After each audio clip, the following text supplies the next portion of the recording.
Section 2, Chapters 4 and 5. Chapter 4, Forward Play. A good forward line is perhaps a club's chief asset. If the forwards continue to attack, the defense has an easy time, and as previously mentioned, the best defense is attack. It's not the man who scores that is necessarily the best forward, but to get goals should be the aim of a forward whether he gets the goal himself or leaves a comrade to shoot the ball into the net. From this, it will be gathered that a forward should really understand something of the art of goalkeeping, so that he may know how best to defeat the goalkeeper. The object of every forward movement should be to get to the goal by the nearest way possible, eluding the goalie by placing the ball out of his reach. We have all heard of Johnny Goodall's method in this line. It is a well-known fact that he used to put a tall hat on top of the bar and endeavor to knock it off. In this way, he practically put the ball wherever he wanted to, and this was the great secret of his goal-scoring power, which, as I have already remarked, is the chief asset in a forward. While we are on the point of shooting, another thing is to be able to take the ball on the run, which is to say that a forward should shoot without having to trap the ball. By doing so, he gives the goalkeeper no possible chance of knowing where it is going. If he can do this while running at top speed, he will certainly be an artist in this department, and no one was better able to do this than Steven Bloomer, the great international. I have often been asked what was the secret of his success, and I've always put it down to this reason: running at top speed and being able to give the ball, without slackening down, the final kick into the net. In the last decade, the forward line was purely individualist, and there were certainly many giants of the game. Combination was, generally speaking, unknown, and every forward was quite on his own. The forward line is now a combined one, and in one way it is more effective than the old style. It is hardly possible to get a blending of both, but it can be done, and if a team are fortunate enough to do so, they would certainly come out on top at the end of the season. It is a recognized fact that the forward play of today is rather too mechanical, and we miss the individual efforts that we used to appreciate so very much in the days gone by. Naturally, the center forward is the connecting link of the rank. He should be tall, a fine dribbler, and more often an individualist than any of his comrades. He should also be able to keep his wings well together and distribute the play to the best advantage, and most of all, to be a fine shot. The inside forwards should do what is called the donkey work, to fetch and carry and to help the halfbacks when they are in a dilemma. Theirs is the most thankless job of the lot, and a great deal done by them is often unappreciated. How often I have heard the crowd cheer a center forward for a goal while the man who did so much to lead up to it was quite overlooked. Happily, he has the consolation of knowing that the men with him quite appreciate his work, as also does the educated public. I always try to impress upon the young and old that it is not the man who scores the goal that deserves the credit, but that in an ideal forward line each one should work for the benefit of the side, treating the getting of the goal as a mere item of the play. Perhaps, having played mostly on the inside, I may be inclined to be biased. Still, I think not, and I can fortunately plead my long connection with the game, and I care not what others may say. This is the esprit de corps that must prevail in any team which intends to reach the highest pinnacle in the association world. One would imagine that it is the simple duty of the inside right to pass the ball to his outside man, or on occasions to the center forward, but this is far from being correct, and one of the most effective passes is from the inside right to outside left, or vice versa, from inside left to outside right. The reasons for this are obvious. In the first place, all the play is concentrated on the right wing, and the outside left, being correctly placed, passes it with a long swing to him, and that always means danger to the opposition. Another reason is that he retrieves the play to a certain extent by carrying the play right up the field, and so giving the defense an opportunity to reveal itself. An inside forward must also come back for the throw-in when the ball goes out of touch. Coming to the outside man, he should be able to shoot accurately from any angle. Often, a great failing of his is running the ball towards the corner flag instead of making a beeline for goal. It is given to few to be able to land the ball in the mouth of the goal from the corner flag when on the run, and even if anyone is able to do so, it would certainly be more effective to make straight for the goal. I do not believe in an outside forward coming to the assistance of the defense, save under exceptional circumstances. An outside may do so and receive a cheer for it, but it is much more important that he should be in position to take up the ball next time it is sent to where he should be waiting. One of the virtues that an outside man should possess is that of patience. Often, on the run of play, the ball goes on quite the opposite side of the field, and he must control the impulse to go after it. It is a great mistake to leave your place, for when the ball does come along, the outside man will be practically clear and have a straight run before him. I know it is a great strain on an outside man to stand still while all the others are in the thick of the play. Still, it is his place to do so, and it should be done. Centering the ball is a great feature, and the best position from which to do so is about 30 yards out, landing the ball close upon the 12 yards line. If he puts the ball further than that, the goalkeeper is in a position to catch it and thus save the position. The art of being able to place corner kicks effectively is a thing of the past. Perhaps this is due to the restrictions against charging the goalkeeper unless he is in actual contact with the ball. Still, it behooves an outside man to study this point. It may seem strange, but the best way for the outside right to kick is with his left foot. The same applies to the outside left. He should kick with his right foot. The reason here is surely obvious, because kicks with your left foot from the right wing cause a slight swerve on the ball. There have been many great forwards in both the individual and combination line. Aston Villa maintained that Archie Hunter was the greatest center forward and the best general that ever kicked a ball, and this statement is endorsed by very many competent judges. I was fortunate enough to see him play in Scotland when on tour 20 years ago, and he very greatly impressed me. As I was very young at the time, perhaps I should not make any definite statement. I have played with G.O. Smith, and he was a great forward, as also is V.J. Woodward, with whom I have played in later days. These three played the game as it should be played. With no unnecessary charging, they always got on the ball, and knew when it was best to dribble and when to shoot. William Bassett, of West Bromwich Albion fame, was a great outside right, and could center the ball from any position. He and Johnny Goodall, now manager of Watford, made a great wing. We all know the abilities of Bloomer, who has been the greatest goal-getter of recent years. The outside left position is the most difficult one to fill in the forward line, and consequently there have not been so many giants in this position. Probably this is owing to the fact that few can kick as well with both feet, but with practice, there should be no difficulty in acquiring this accomplishment. Chapter 5. Training. Not the least important thing about football is the matter of training, and nearly every professional club has a trainer whose business it is not only to get the men fit, but also to keep them so for 8 months.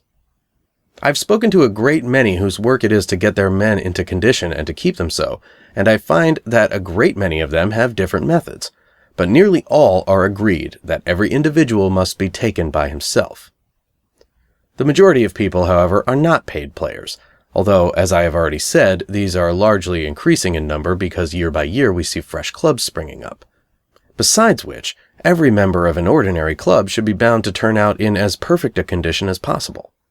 Many make a practice of walking to and from their work, and this in itself is excellent.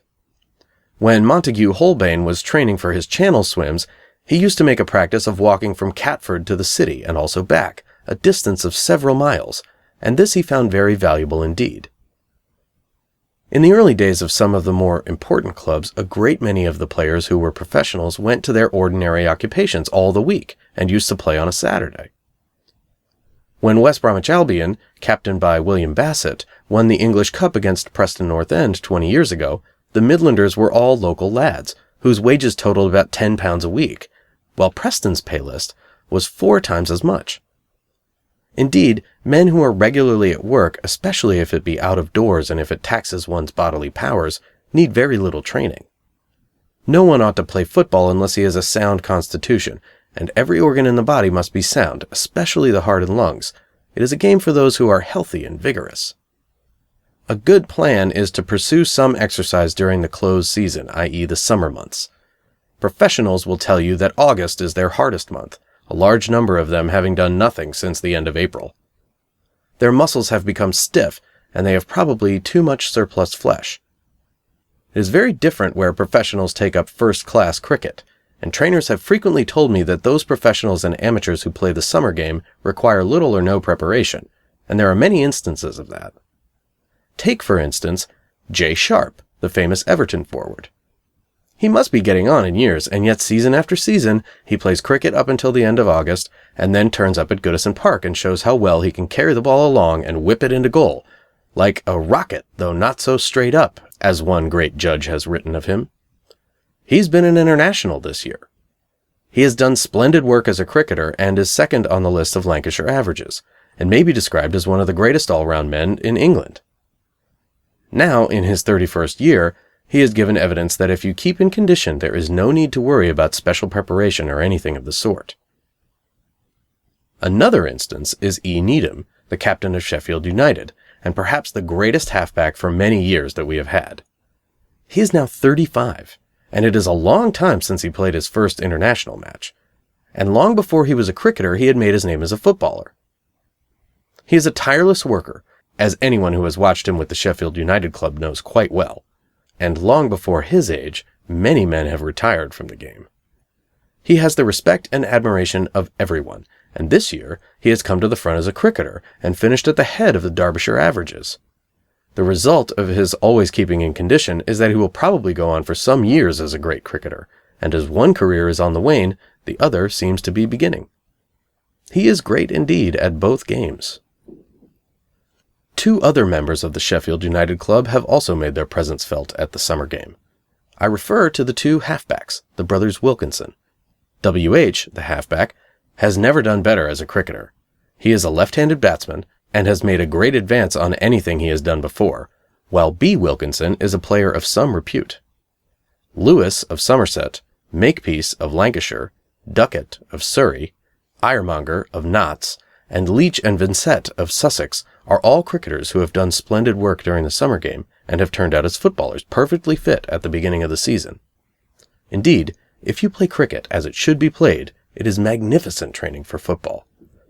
It is hard work getting fit at the start of the season if you have allowed your muscles to become flabby, while there may be no regular circulation of the blood, and generally the muscles that you require are very lethargic. So the difficulty is with those who do not play tennis or cricket, or go in for rowing or swimming or some other form of active exercise during the summer, that they will have to take up some serious practice. Skipping is good, walking and running, especially short sprinting, while punch ball exercise and dumbbells may be used. There should be moderation in all things, and one must start carefully at first and increase the amount of training until one feels fit. During the season, walking and some practice at kicking with an occasional sprint are quite enough to keep the player well. It is quite possible that some may suffer from the tremendous amount of energy that they put into their game. I do not think that those who work indoors, such as clerks and others who are called upon to follow indoor occupation, require more than moderate regular exercise. It is very likely that they will have to do their training after or before business hours, and in the evening brisk walking of a couple of miles with a sprint of 100 yards 4 or 5 times is a good way of getting rid of superfluous fat, and everyone can do this if he likes, though laziness will often lead some to shield themselves under the excuse they have no time. One well-known forward, thoroughly conscientious in his training, used to exercise on the embankment, an excellent plan. Everyone who has to work sitting down should take a morning bath and a little practice with a skipping rope or dumbbells. The question of diet is of some importance. The game is so strenuous and exhausting that a substantial meal should be taken at least 2 hours before a match. Many have a beefsteak well cooked, with stale bread and vegetables that are well done, always excluding potatoes, and they are able to play right through the game without feeling in any way fatigued. The plainer the food, the better. All players are better if they leave alone intoxicants. Needham earnestly advises young players to abstain from them. He says that his experience is that they do not sustain any long continued effort, and their stimulating effect is followed by an invariable depression. From my own observation of players who have abstained and those who have not, I am sure the former have done far better than the latter. Plenty of internationals and men whose names are household words are total abstainers. I remember Vivian J. Woodward at a dinner in the football season would neither touch intoxicating drinks nor smoke, and England's captain knew what he was about. Kerwin, who captained Ireland, John Goodall, one of the props of the game, John Lewis, the famous penalty king, C. Williams, the Brentford and Tottenham goalkeeper, Duckett of Woolwich Arsenal, are only a few of the total abstainers, and to them I might add R.M. Hawkes, international and the Luton captain. Indeed, if you want to be of the greatest value to your side, you may take it from me that you will do better service by leaving alone all sorts of alcohol, and as to smoking, I'm quite sure that it is thoroughly bad. I see one picture which explains to me why a great deal of the slackness is creeping over our boys. Again and again, I have watched mere lads of 14 and 15, as well as young men of 25, come on to the cricket and football field smoking those horrible, cheap, inferior fags. How any captain can allow it is a great mystery to me, because if we are training for a match, we always say, do not smoke a day or two before, because it interferes with one's staying powers.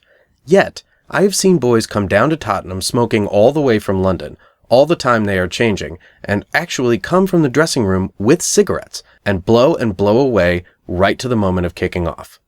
Not content with that, they get through some more cigarettes at the interval, and then wonder why they are tired before the match is over.